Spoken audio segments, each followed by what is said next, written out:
Well, it is January the 4th, and I hope you've already subscribed. I hope you've already liked. I hope you've already shared this and told somebody else. I'm coming to you every day to help you make the rest of your year the best of your year. You say, well, it's just the beginning of the new year.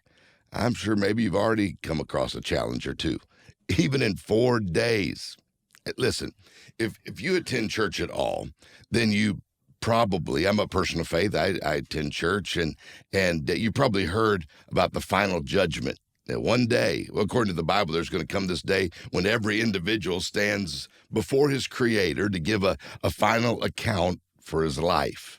And at that time, according to the Scripture, a person will give an account of every deed that they've ever performed while on earth, all the good ones and the bad ones, and every word that they've uttered during their lifetime. What a sobering thought, right? I mean, fortunately, the Bible also says has a lot to say about grace, which I know I've needed that, and some mercy. I could use a little bit of that, and forgiveness, and we don't just need it, but we need to give it as well. But in the United States, where the foundational beliefs of the Christian faith have shaped our way of life, awareness of this anticipated judgment is kind of commonplace. Most people have heard about it. Almost everyone in America, at least, has heard, and I don't know where you're watching it from around the world, but they've heard that there is a God, and that one day he's going to hold us accountable for our deeds when we meet him at the end of life. But has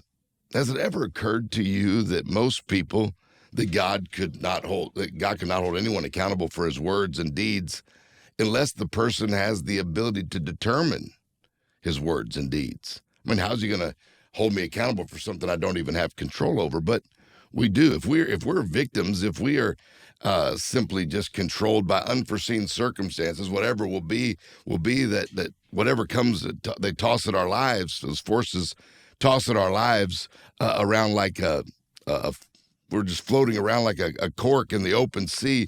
Then I don't think God would be able to hold us accountable for things that we do or say.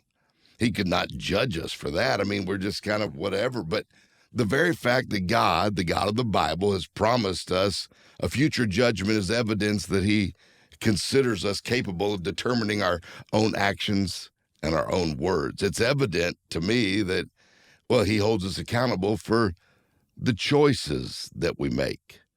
I hope you'll get my book on decision making.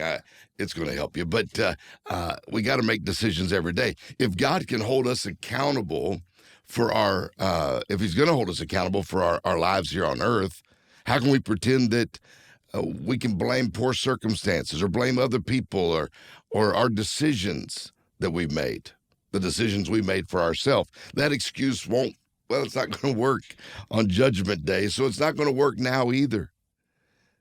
All of us must take responsibility for the outcome of our lives.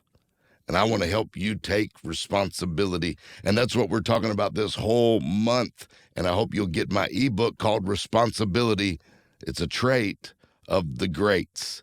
Go to davemartin.org, pick up a copy of that. Also, make sure you like, subscribe, and follow, and join us every day right here on The Daily.